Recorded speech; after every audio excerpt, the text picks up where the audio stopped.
100 গ্রাম নাড়াইতে কষ্ট হয়, 10 কেজি নাড়াইতে কষ্ট হয় না। এটা হয় অনেক সময়, পার্থক্য হয়। আপনি যাকে বাবা বলে বিশ্বাস করছেন, মাধ্যম কি কার উপর নির্ভর করে? আপনার মাকে নির্ভর করে কিনা? এবার আসেন, আপনার এখানে কয়জনের মা আছে যাদের মা জিন্দেগিতে একটা কথা মিথ্যা বলে নাই, একটা মিথ্যা কথা বলে নাই? এমন মা কতজনের আছে? এক ওয়াক্ত নামাজ প্রাপ্তবয়স্কা হওয়ার পর থেকে আজ পর্যন্ত এক ওয়াক্ত নামাজ কাজা করে নাই, এমন কার মা আছে? থাকতে পারে, অস্বাভাবিক কিছু না, আমাদের সমাজেও আছে, এখনো আছে, নামাজ কাজা হয় না, এমন মা আছে এখনো। এখানে কি কারো আছে?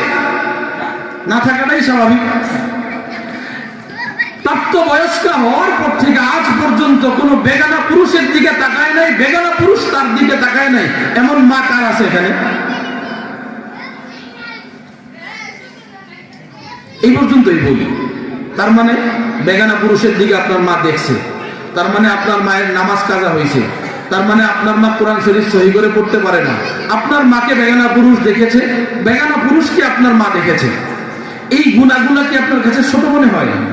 এই সবগুলাই কবিরা গুনাহ, এই সমস্ত গুণাগুলাই কবিরা গুনাহ, যেগুলো একবার করার দ্বারা একটা মানুষ আদালত থেকে বের হয়ে যায়, আদেল থাকে না, ফাসেক হয়ে যায়। এরকম কবিরা গুনাহ করনেওয়ালা আপনার মা। আপনার আমাদের মাকে আমরা গালি দিচ্ছি না, একটা কথা বোঝাইবার জন্য বলছি, মন খারাপ করেন না আবার, হুজুর এসে মাদেরকে গালি শুরু করছে। এরকম গুনাহগার আপনার মা।